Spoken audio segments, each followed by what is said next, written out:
Hello, good morning, student. Vande Mataram. Today we are going to discuss about the body fluid and circulation topic. Inside of the body fluid and circulation topic, the blood corpuscles. Today we are discuss about this topics. The blood corpuscles in the blood. There are three type of blood corpuscles found in the human being in the blood. First is RBC, second is WBC and third is platelet. तो इन सब चीजों का हम आज इस topic के माध्यम से अध्ययन करेंगे, स्टडी करेंगे, डिस्कस करेंगे। इससे पहले हमने यहाँ पर टॉपिक डिस्कस किया था कि what do you amount about the blood. तो blood is divided into two part. First is plasma and second is blood corpuscles. The involvement of the plasma is 55% and the involvement of the blood corpuscles is 45% in the blood.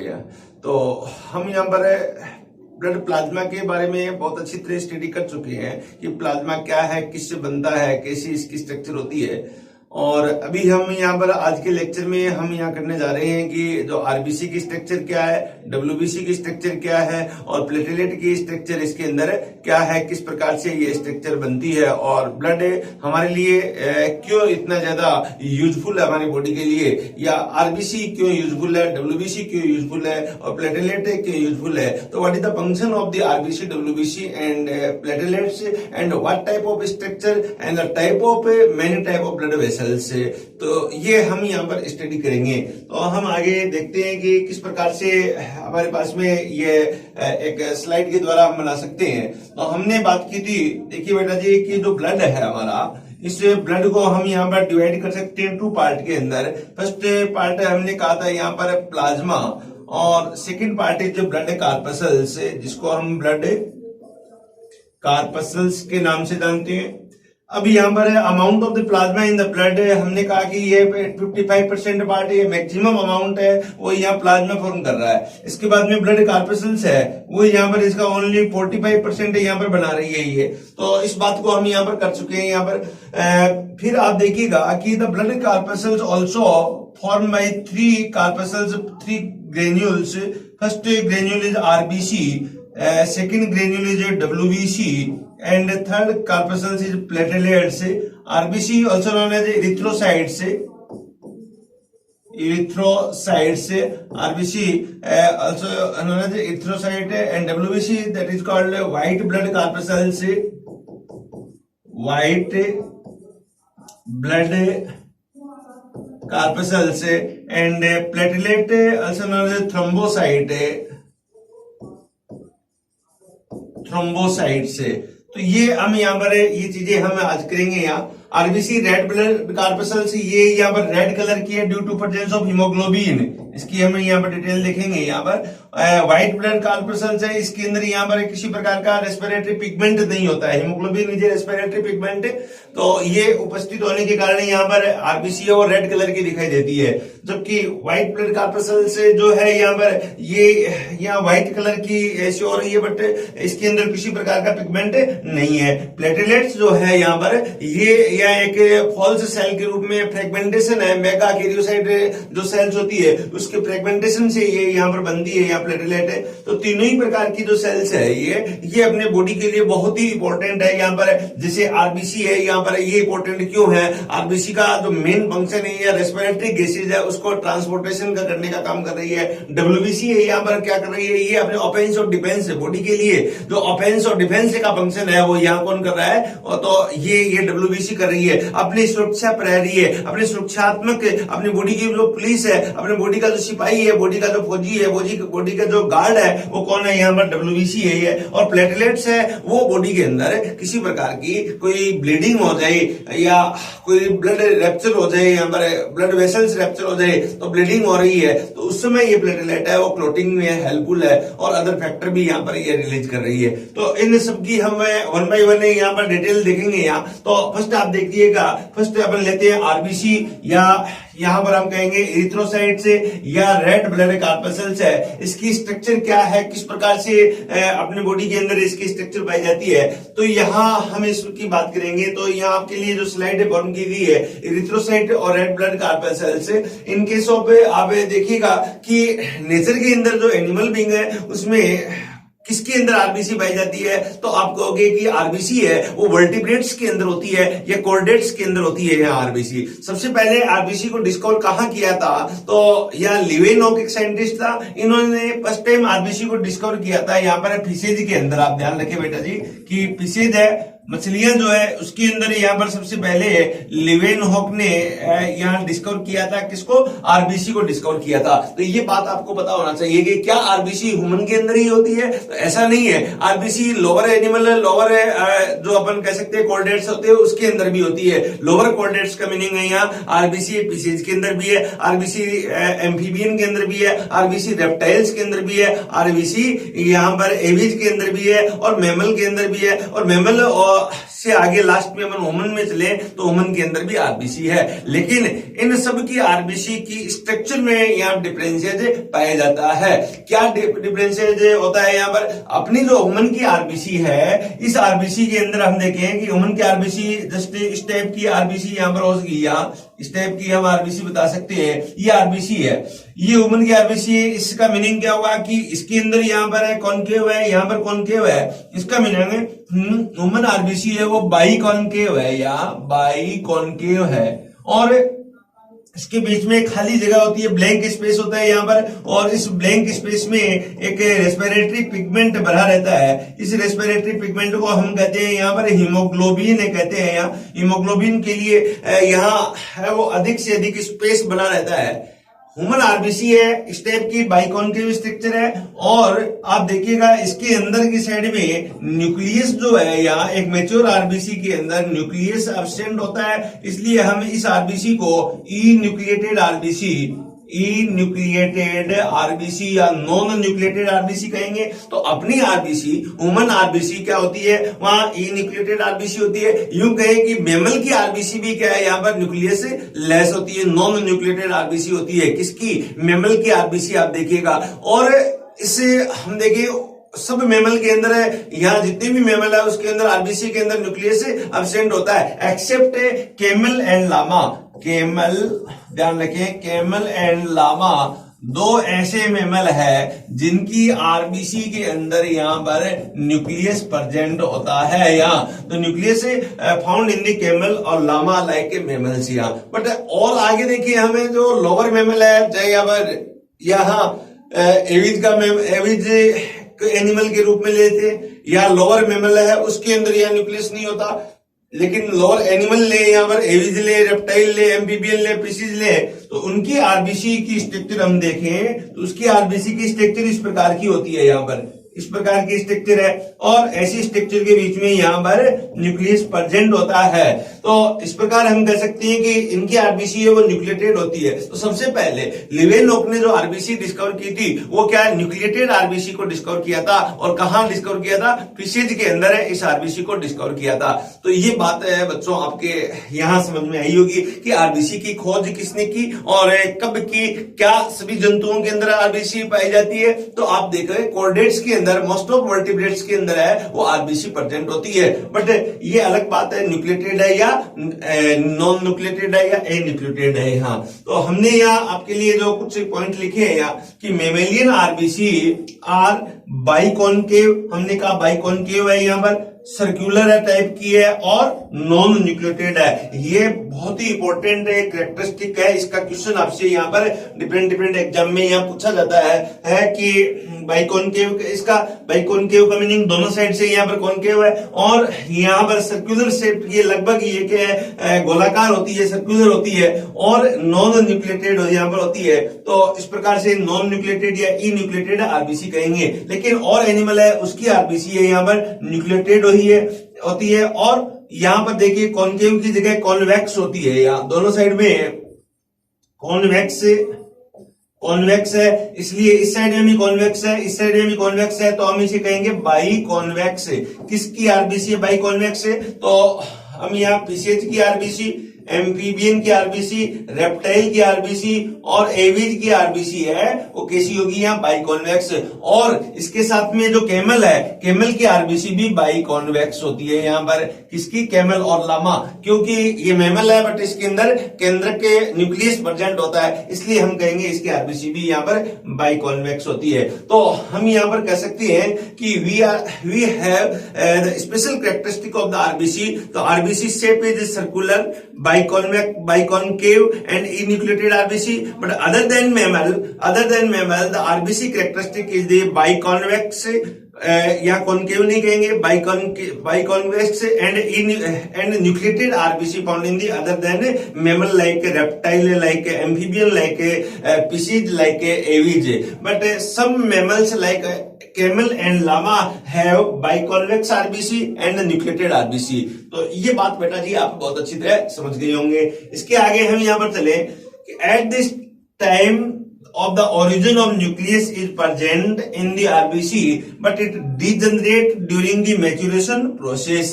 तो ये एक बहुत ही important है यहाँ characteristic है यहाँ कि आरबीसी का जो डेवलपमेंट होता है अपने अंदर देखिए रेड बोन मैरो है, आरबीएम है, इसके अंदर जब आरबीसी बनती है मेगाकैरियोसाइट जो सेल होती है, इस सेल के अंदर यहाँ पर न्यूक्लियस प्रेजेंट होता है। यहाँ कौन सी सेल है? ये यहाँ पर माइलोब्लास्ट सेल है रेड बोन मैरो के अंदर। लेकिन जैसे ही ये आरबीसी में कन्वर्ट होगी, यहाँ पर इरिथ्रोसाइट में कन्वर्ट होगी, तो यहाँ पर क्या है, ये इन्यूक्लिएटेड है, इस प्रकार से इसकी शेप है यहाँ पर हो जाती है, ये इसकी शेप हो जाती है और इसके अंदर हीमोग्लोबिन बन जाता है ये। तो हम कह सकते हैं कि जब इमेच्योर होती है, मैच्योरेशन नहीं होता है, तब तो न्यूक्लियस प्रेजेंट होता है, लेकिन मैच्योर आरबीसी में न्यूक्लियस हमारे अंदर नहीं होता है। तो इस प्रकार आप इसे पॉइंट को डिस्क्राइब कर सकते हो यहाँ पर। फिर नेक्स्ट पॉइंट कह रहा है biconcave shape of the RBC increase surface area. तो अब यहाँ क्वेश्चन बना कि ये बाइकॉन्केव शेप क्यों बना यहाँ? ये इसलिए बना कि सरफेस एरिया यहाँ पर जरूरत पड़ने पर ये सरफेस एरिया बढ़ा सकती है, इंक्रीज कर सकती है, और इसके लिए ये किसके लिए फेवरेबल होगा कि ज्यादा से ज्यादा हीमोग्लोबिन इसके अंदर स्टोर हो सके यहाँ पर। तो इसलिए यहाँ एक बेनिफिट भी है इसका। Due to the absence of nucleus, ध्यान रखिएगा, due to the absence of nucleus and presence of the biconcave shape more haemoglobin can be fill in the RBC. Very very important point है ये for the examination. तो यहां ध्यान रखिएगा क्या कोज है कि या न्यूक्लियस रिमूव हो जाए तो इसका हमें क्या बेनिफिट है? इसका हमें बेनिफिट है कि the biconcave shape more haemoglobin can be fill in the RBC. ये हमारे लिए क्या है, एक बहुत बड़ा बेनिफिट है।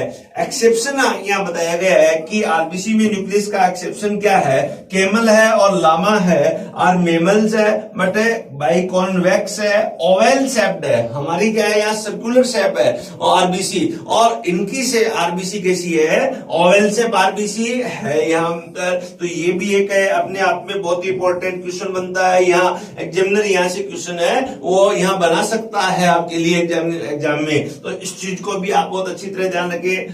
नेक्स्ट पॉइंट कह रहा है यहाँ पर in RBC endoplasmic reticulum is absent, so endoskeleton is the compose of the structural protein, fat and cholesterol present in the form of network called as the stromatine which is a spongy cytoskeleton। Very important question यहां बनता है।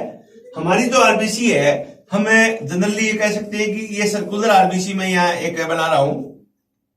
हमारी RBC के अंदर है ER absent है, ER यहाँ पर एब्सेंट है, ER एब्सेंट है तो सेल के अंदर ER का काम है द फॉर्मेशन ऑफ एंडोस्केलेटन।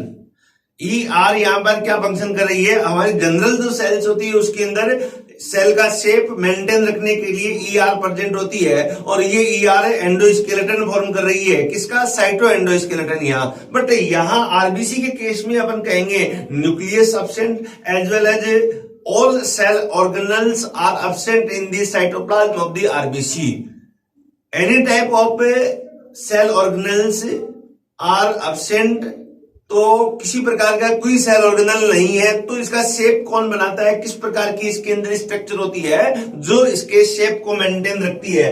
तब देखिए बेटा जी, इसके अंदर है वो स्पेशल प्रकार की प्रोटीन, यहाँ पर एक नेट के रूप में इस प्रकार की एक प्रोटीन पाई जाती है जो एक नेट बनाती हुई और उपस्थित होती है। इस प्रोटीन को हम कहेंगे स्ट्रोमेटिन प्रोटीन।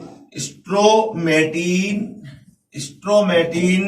प्रोटीन कहेंगे।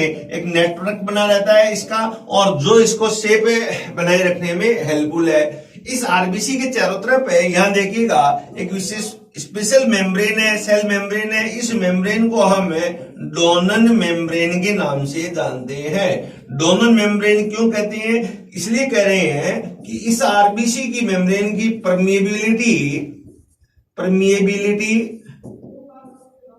जो है, ये परमिएबिलिटी अन्य सेल की अपेक्षाकृत हायर होती है। स्पेशली क्लोराइड आयन के लिए हम कहते हैं, और यहाँ सल्फेट आयन के लिए परमिएबिलिटी है बहुत ज्यादा होती है। आसानी से ये आयन है वो यहाँ है ट्रांसपोर्ट कर सकती है यहाँ पर, तो इसलिए हम कहेंगे ऐसी मेम्ब्रेन जिसकी परमिएबिलिटी है for the glucose molecule, for the ion molecule higher than the other cells, this is called Donnan membrane. Donnan एक साइंटिस्ट था, उन्होंने ये बात है वो बताई थी। इसके रेस्पेक्ट में इस मेम्ब्रेन का नाम दे दिया गया, आरबीसी मेम्ब्रेन का नाम दे दिया गया यहाँ पर डोनन मेम्ब्रेन। यहाँ तो इस पॉइंट को हम यहाँ पर समझ सकते हैं, बहुत इंपॉर्टेंट पॉइंट है, इससे क्वेश्चन यहाँ अक्सर पूछ लेते हैं।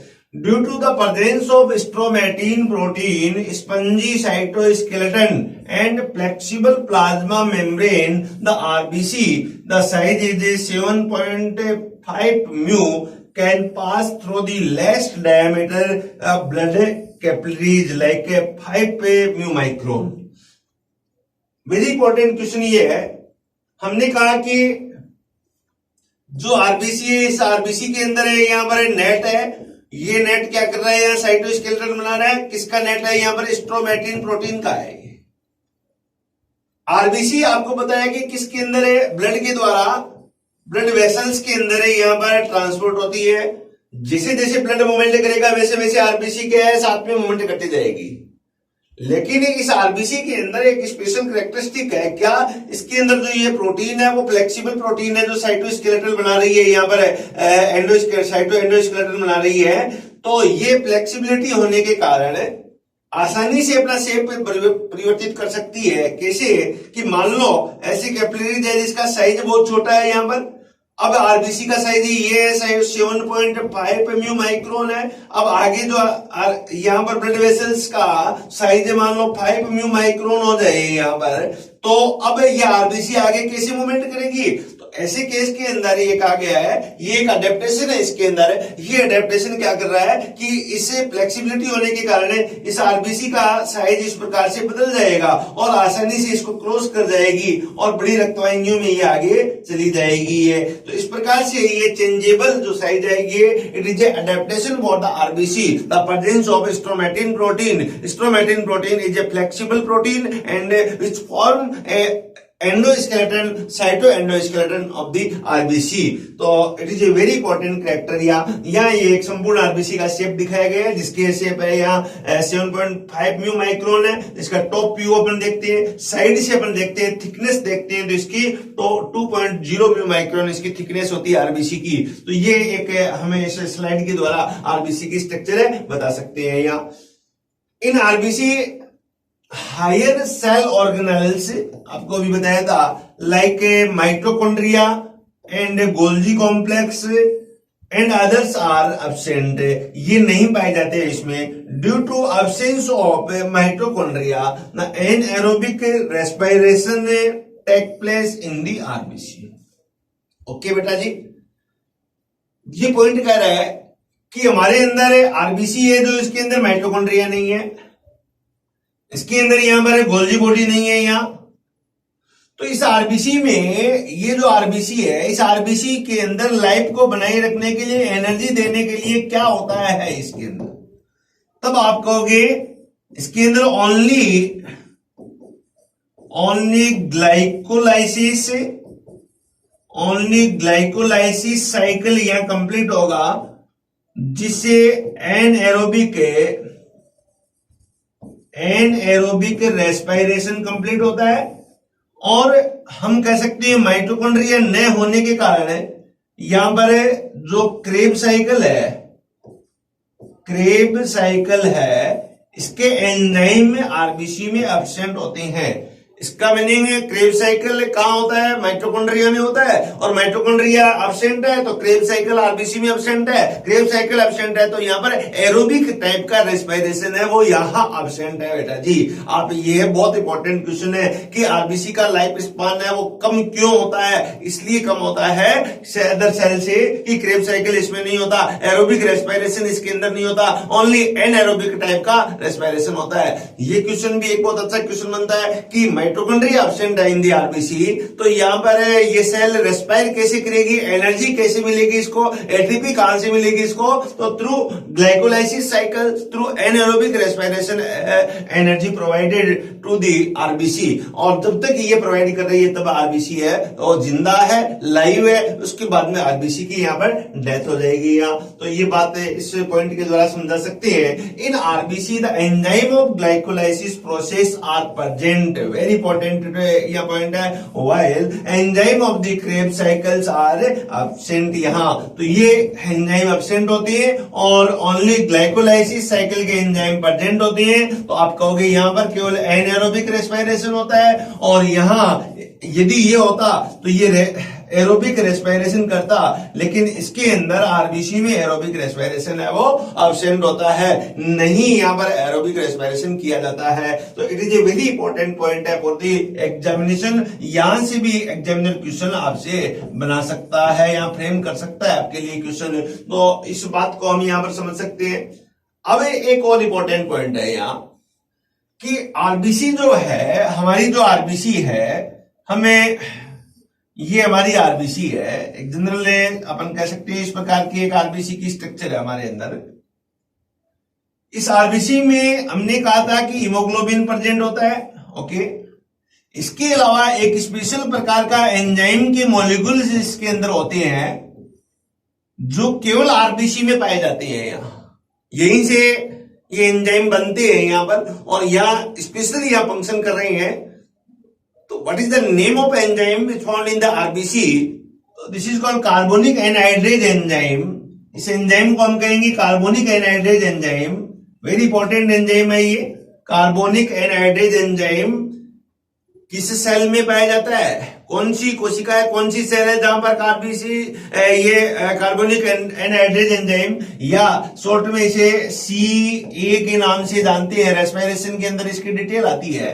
ये एंजाइम क्या करता है? ये एंजाइम यहां पर ध्यान रखना कि जो कार्बन डाइऑक्साइड होती है इसको वाटर के साथ में बाइंड करके और यहां पर कार्बोनिक एसिड बनाने का काम करता है। तो मैक्सिमम CO2 को या वाटर के साथ में बाइंड करने का काम है वो कार्बोनिक एनहाइड्रेज एंजाइम ही यहां पर करता है, और ये आरबीसी के अंदर उपस्थित होता है।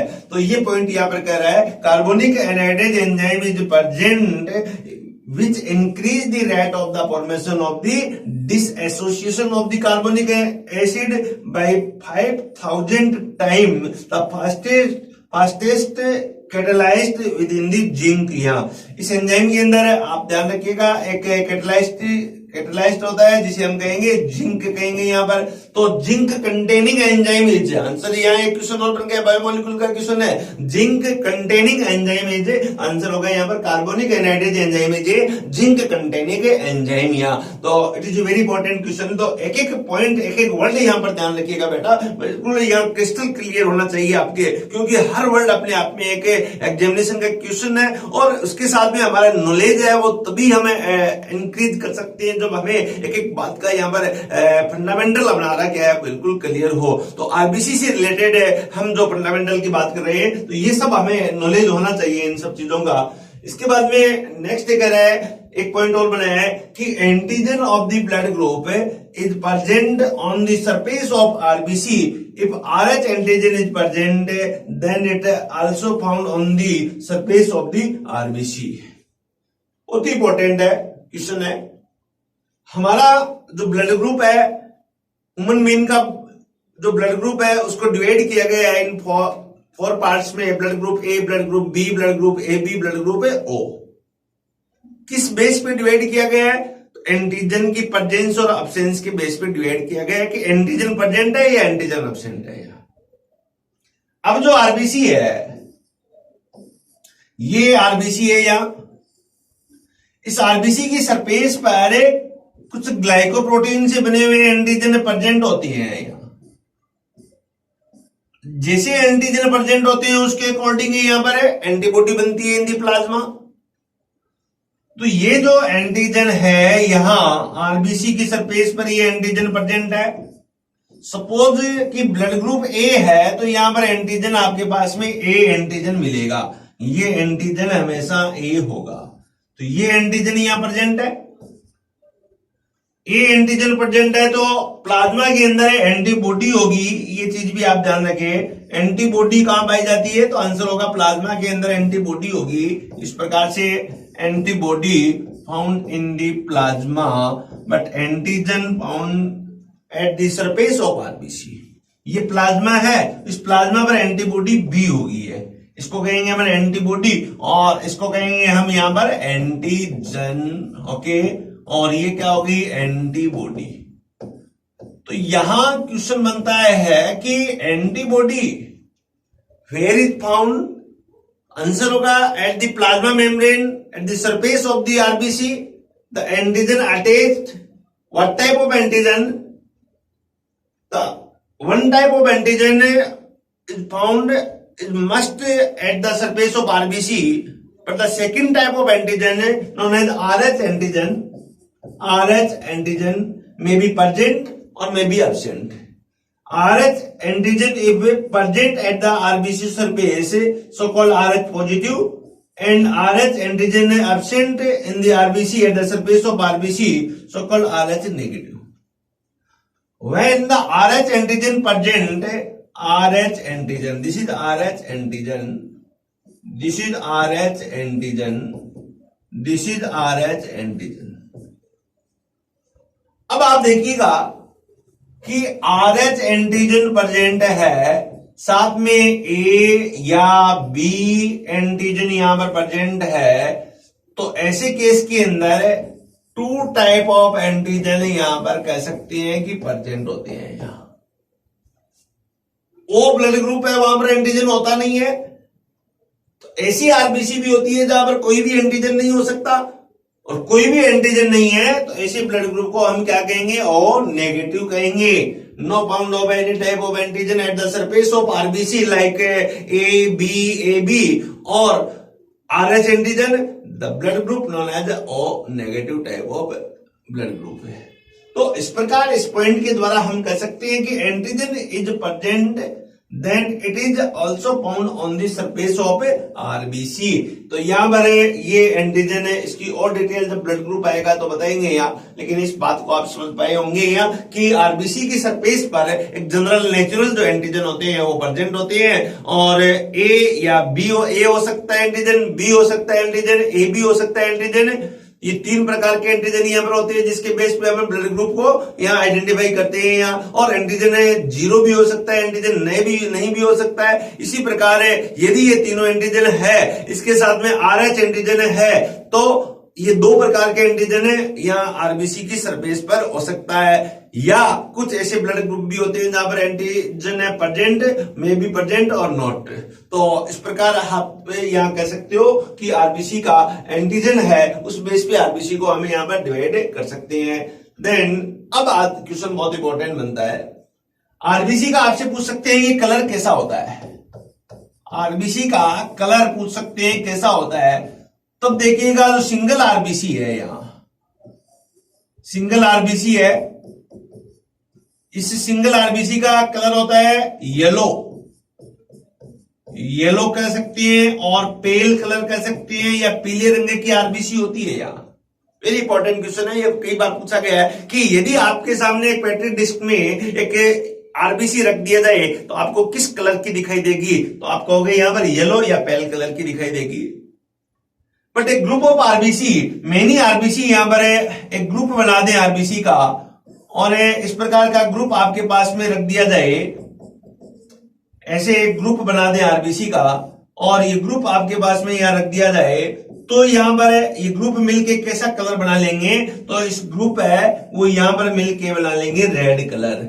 सिंगल आरबीसी का कलर रेड नहीं होता है। A group of RBC form में special type of colour presence of more amount of the haemoglobin in the RBC, this is called red colour. The single RBC show only pale colour due to small amount of haemoglobin in the RBC. तो इस प्रकार हम कह सकते हैं कि RBC का group है वो रेड कलर का होता है और सिंगल आरबीसी है वो पेल येलो होती है। तो single RBC is pale yellow in the colour while a group of RBC appear red in colour due to presence of haemoglobin. In RBC red colour respiratory pigment like haemoglobin is present. Very important यहाँ line है, बहुत ही important line है। इस यहां से examiner question frame कर सकता है, यहाँ आप ध्यान रखें। और पहले भी ऐसे क्वेश्चन है वो बनाए गए हैं यहाँ।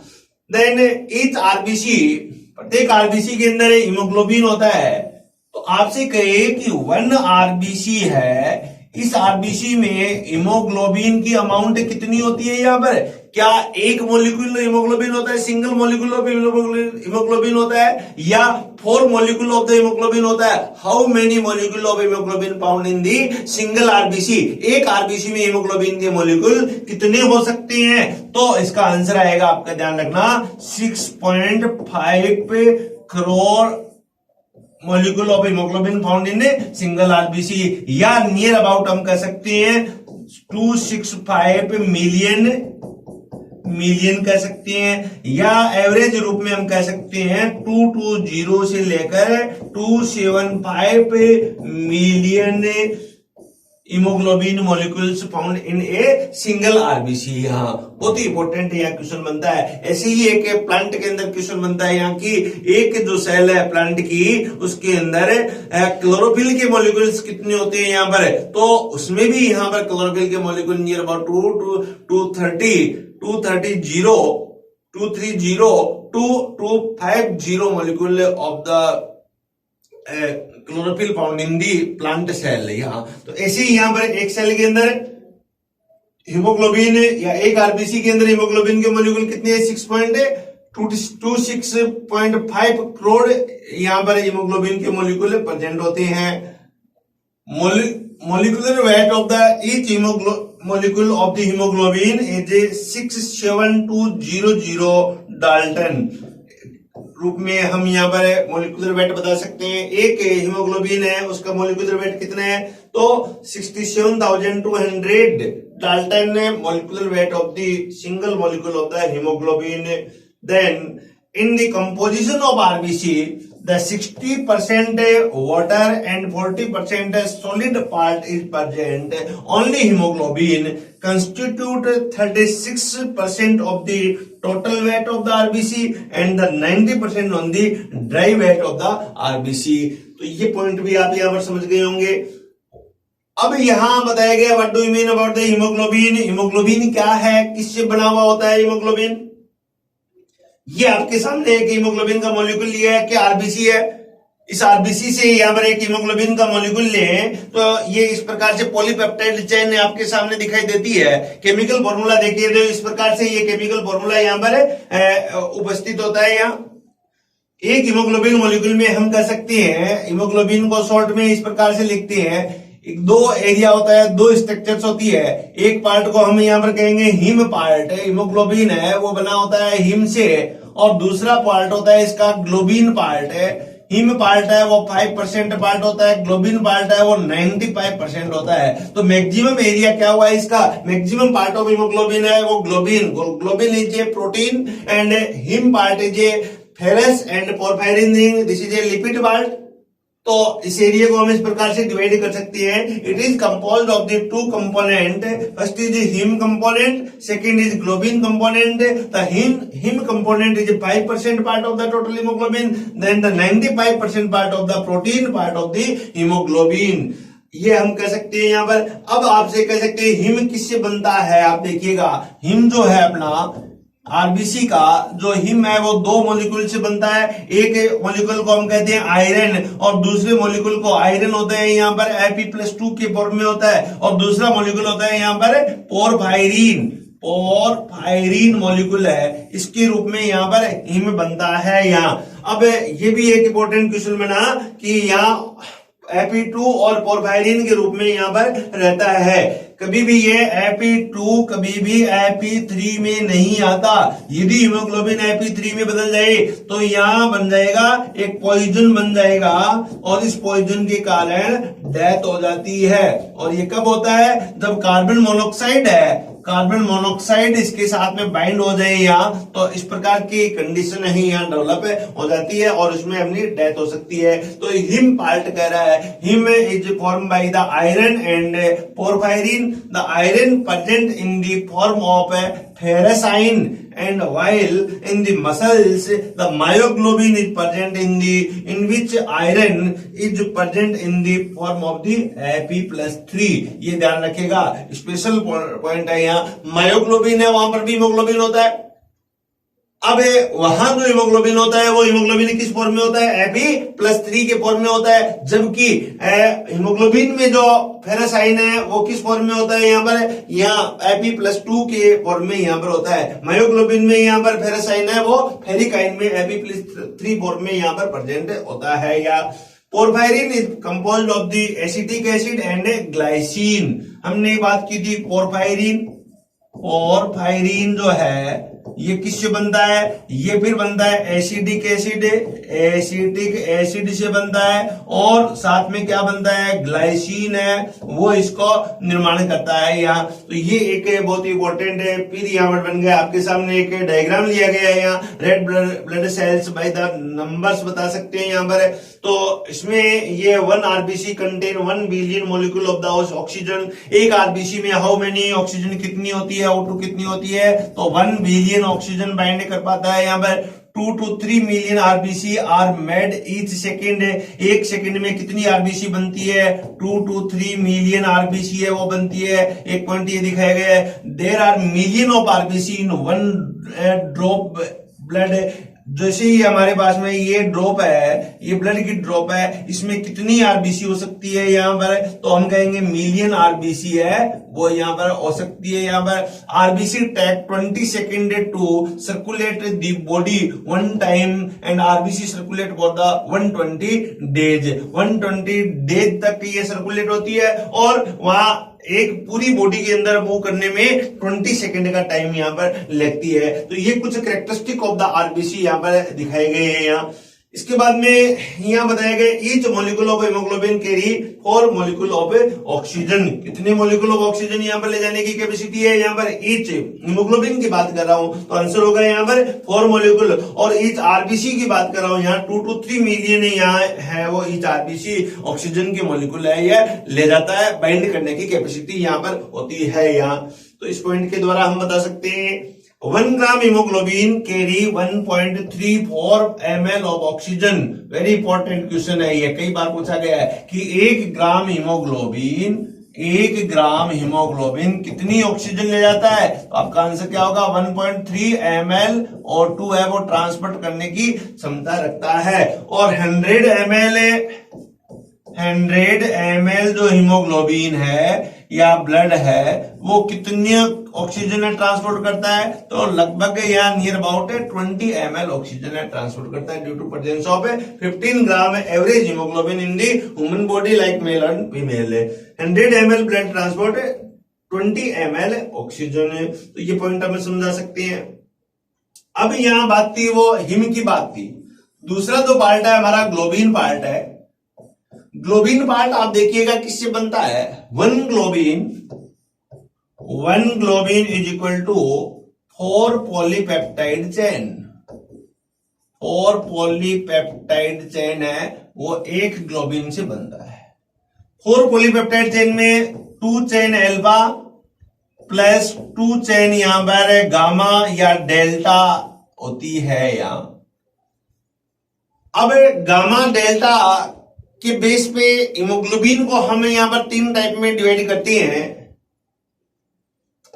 HbA1 haemoglobin, HbA2 haemoglobin, HbF haemoglobin अब आप देखिएगा ये हीमोग्लोबिन नियर अबाउट है वो 7% होता है, ये हीमोग्लोबिन नियर अबाउट 3% होता है, ये हीमोग्लोबिन नियर अबाउट 90% होता है। तो मोस्ट ऑफ हीमोग्लोबिन है A1 और A2 प्रकार के यहाँ पर नॉर्मल वुमन के अंदर रहेंगे, और फिटस के अंदर जो हीमोग्लोबिन पाया जाता है वो यहाँ पर HbF प्रकार का हीमोग्लोबिन होता है।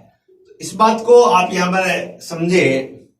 अब जो एल्बा सीक्वेंस है, ध्यान रखें, एल्बा सीक्वेंस के अंदर 141 एमिनो एसिड, 141 एमिनो अम्ल होंगे, बीटा, गामा और डेल्टा। इसके अंदर जो पॉलीपेप्टाइड सीक्वेंस है उसके अंदर एमिनो एसिड 146 एमिनो एसिड यहां पर होते हैं।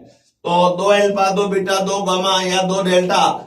गामा रिप्लेस हो सकती है डिफरेंट हीमोग्लोबिन में यहां पर है। तो इसमें नंबर ऑफ एमिनो एसिड है यहाँ एक पॉलीपेप्टाइड चेन में, यहाँ 146 होते हैं। हमारे पास में आप देखिएगा 2 अल्फा है, अल्फा कितनी है यहाँ पर 2 अल्फा है, तो आपके पास में 146 मल्टीप्लाई 2 बीटा है, तो यहाँ पर 146 मल्टीप्लाई 2, तो टोटल आपके पास में आप यहाँ पर हीमोग्लोबिन के नंबर बता सकते हो इस बेस पे यहाँ पर मल्टीप्लाई करके, कैलकुलेट करके। इसे आधार पर हमने कहा each molecule of hemoglobin protein is composed of 4 polypeptide chain. The polypeptide chain are 4 types. First is alpha polypeptide chain, second is the beta polypeptide chain. Each alpha having 141 amino acid, each beta having 146 amino acid. We are having 2 alpha and 2 beta chain in the hemoglobin molecule. Then the gamma polypeptide chain having also 146 amino acid and the delta polypeptide chain having also 146 amino acid. On the basis of these polypeptide chain, 3 type of hemoglobin are formed in the human being. First is HbA, adult hemoglobin. Adult hemoglobin have 2 alpha and 2 beta polypeptide chain. So 2 multiply 141 plus 2 multiply 146 amino acid है 1 molecule of hemoglobin। तो ये आपका यहाँ answer आ सकता है। इसको calculate करके आप बता सकते हो कि एक हीमोग्लोबिन में नंबर ऑफ एमिनो एसिड कितने होते हैं। यहाँ पर how many number of amino acid found in single molecule of haemoglobin. तो आप इस टाइप से कैलकुलेट कर सकते हो। कीजिएगा जल्दी, इसका आंसर बताइए क्या होता है। इसके बाद में हम आगे देखेंगे, आप कैलकुलेट कीजिएगा।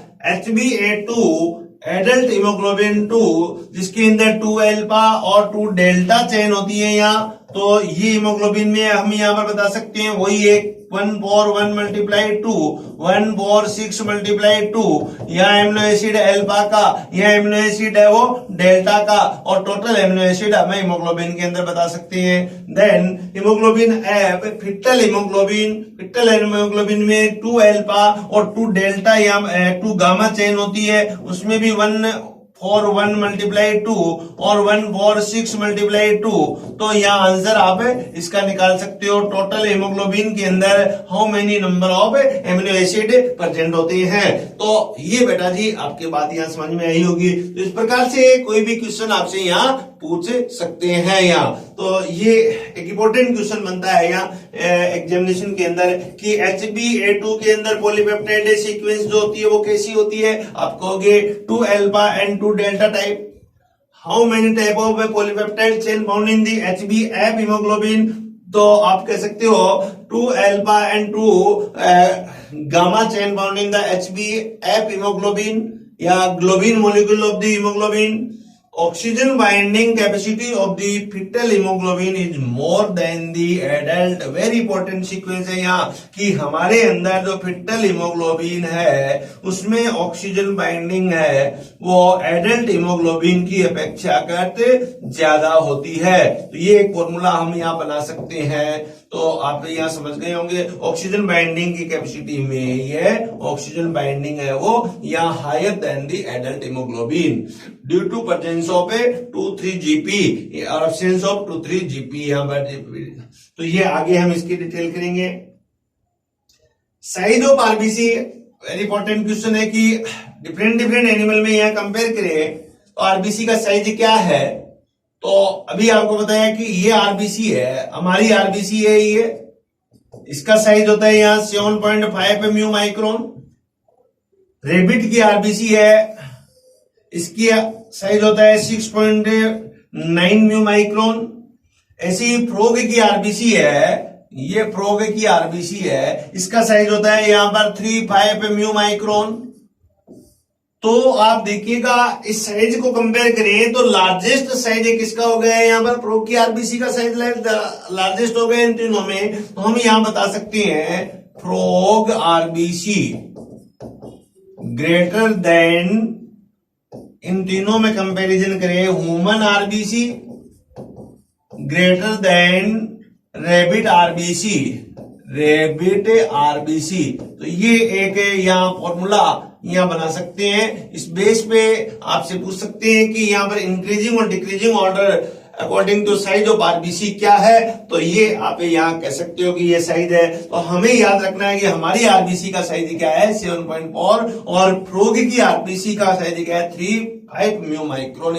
इसका मीनिंग नेचर के अंदर आप देखिएगा एम्फीबियन जो है, जितने भी एम्फीबियन है, फ्रॉग क्या एम्फीबियन है, एम्फीबियन की आरबीसी का size greater than other vertebrate. आप ये एक इंपॉर्टेंट याद रखिएगा, एक फॉर्मूला और बन गया कि सबसे लार्जेस्ट आरबीसी किसके अंदर होती है, एम्फीबियन के अंदर होती है, जिसमें फ्रॉग के अंदर 35 म्यू माइक्रोन की है और लार्जेस्ट आरबीसी है। एक एनिमल है, इसको हम कहेंगे कोंगो ईल के नाम से, या इसे एम्फीयूमा कहेंगे, जिसकी RBC near about 85 mu micron से लेकर 90 म्यू माइक्रोन तक होती है। यहाँ कई बुक के अंदर ये 80 से भी लिखा हुआ है, तो ये रेंज होगी 80 to 90 म्यू माइक्रोन है, ये रेंज यहाँ पर कह सकते हैं। तो सबसे लार्जेस्ट आरबीसी हम कहेंगे कि largest RBC in the world, तो विच एनिमल है, तो आंसर आ जाएगा यहाँ पर कोंगो ईल, और या इसी को एम्फीयूमा कहेंगे। तो the animal related to the amphibia, तो एम्फीबिया की आरबीसी है वो सबसे बड़े आकार की आरबीसी होती है। हम टैक्सोनॉमी पढ़ते हैं तो वहां पर भी हम यहाँ पर बताते हैं कि लार्जेस्ट आरबीसी किसकी होती है, तो एम्फीबिया की है। एम्फीबिया में भी किसकी है, तो एक एनिमल है एम्फीयूमा या कोंगो ईल जिसे हम कहते हैं, उसकी आरबीसी है वो यहाँ लार्जेस्ट आती है। तो ये बात हम यहाँ समझ चुके होंगे। लार्जेस्ट आरबीसी फिर यहाँ पर बताया, लार्जेस्ट आरबीसी किसकी है, एम्फीयूमा की। इसका डाटा यहाँ एवरेज 75 to 80 म्यू माइक्रोन। मैं यहाँ भी एक बार ये पूछा गया 80 to 90 म्यू माइक्रोन के बीच में भी यहाँ बताया गया है। तो ये भी ऑप्शन आपका यहाँ राइट ऑप्शन है, जो एम्फीबिया से रिलेटेड है, क्लास एम्फीबिया से। स्मॉलेस्ट आरबीसी, तो मैमल के अंदर स्मॉलेस्ट आरबीसी है वो मस्क डियर के अंदर है, जिसका साइज है 2.5 म्यू माइक्रोन होता है। यहाँ दो क्लास मेमेलिया से रिलेटेड है।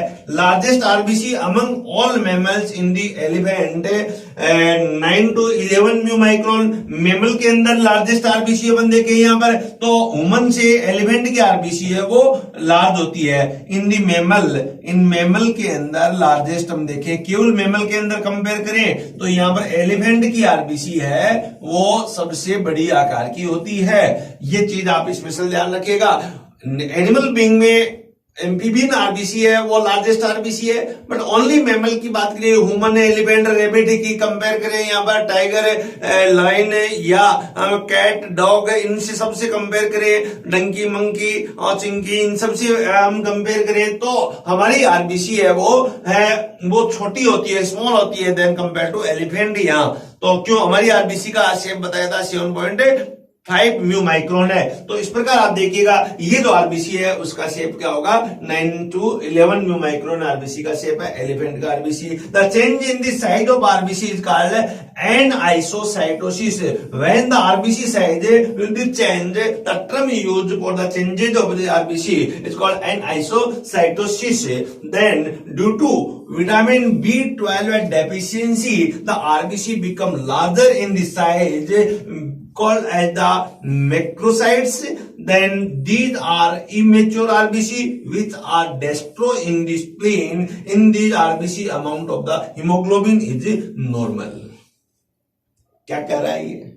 जब आरबीसी का फॉर्मेशन हो रहा है माइलोब्लास्ट कोशिका के द्वारा, ये न्यूक्लियस से आरबीसी का फॉर्मेशन हुआ, आरबीसी का फॉर्मेशन इस सेल से हुआ है, इसको कहेंगे हम माइलोब्लास्ट सेल। अब इसकी मैच्योरेशन के लिए विटामिन B12 की आवश्यकता होती है, तब एक नॉर्मल इरिथ्रोसाइट बनती है। When the vitamin B12 are absent in the our body, so the shape of RBC enlarge, this is called macrocytic anaemia, macrocytic anaemia. But haemoglobin, amount of haemoglobin है वो यहां पर नॉर्मल है, इसमें कोई changes नहीं होगा। But the shape of RBC है, द वॉल्यूम ऑफ आरबीसी है वो increase due to the absence of the vitamin B12 है। ऐसी स्ट्रक्चर को, ऐसी सेल को हम कहेंगे मैक्रोसाइट्स, और ऐसी डिजीज, इससे एक डिजीज डेवलप हो जाती है, इस डिजीज को हम कहेंगे मैक्रोसाइटिक एनीमिया डिजीज हम कहते हैं। लेकिन हीमोग्लोबिन ध्यान रखना, हीमोग्लोबिन रिमेन कांस्टेंट, हीमोग्लोबिन है यहाँ पर सेम रहता है, कोई चेंजेस नहीं आता है। बट यहाँ शेप है वो इसका चेंज हो जाता है, बड़ा हो जाता है। नॉर्मल शेप ये था 7.5 पे था, बट इसका है नियर अबाउट 8.0 म्यू माइक्रोन है, वो यहां पर हो जाएगा शेप है, तो साइज बढ़ जाता है। तो इसे हम कहेंगे मैक्रोसाइट्स कहेंगे और मैक्रोसाइटिक एनीमिया कहेंगे। When the ferritin is absent in our body या decrease level of the ferritin, या इसे कहेंगे ferrous deficiency, the RBC become smaller in size called as the microcytes. They are also destroyed in the spleen. In these RBC amount of hemoglobin is less.